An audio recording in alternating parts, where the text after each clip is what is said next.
आज आपण पाहणार आहोत गिअर कसे टाकायचे आणि गिअर टाकण्याची सोपी पद्धत काय आहे. ज्यावेळेस पण आपण गिअर पकडतो त्यावेळेस घट्ट मूठ पकडून किंवा नॉर्मल गिअर पकडून न टाकता आपण आपला तळहात जो आहे तो गिअरला लावायचा आहे.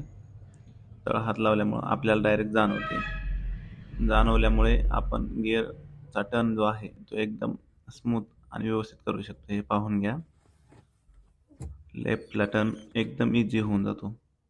इझी झाल्यानंतर फक्त समोर ढकलायचा हा पहिला गिअर. आपण डायरेक्ट पण मागं ओढू शकतो हा दुसरा गिअर. न्यूट्रल फक्त आल्ला पुढे ढकला तिसरा, पाठीमागं चौथा. ही फार सोपी पद्धत आहे. ज्यावेळेस पण आपण आपल्या तळहाताने गिअर टर्न करतो त्यावेळेस आपल्याला डायरेक्ट जे टर्न झालेले आहे ते क्लिअर दिसतात. त्यामुळे ही फार सोपी पद्धत आहे. दुसऱ्या पद्धती पण आहेत, पण गिअर ओढताना जर आपण डायरेक्ट ओढला तर दुसऱ्याच्या जागेवर चौथा बरेचदा पडतो. त्यामुळे ज्यावेळेस पण आपण गिअर टाकणार आहोत त्यावेळेस तळहाताने टर्न करून व्यवस्थित गिअर टाकू शकता.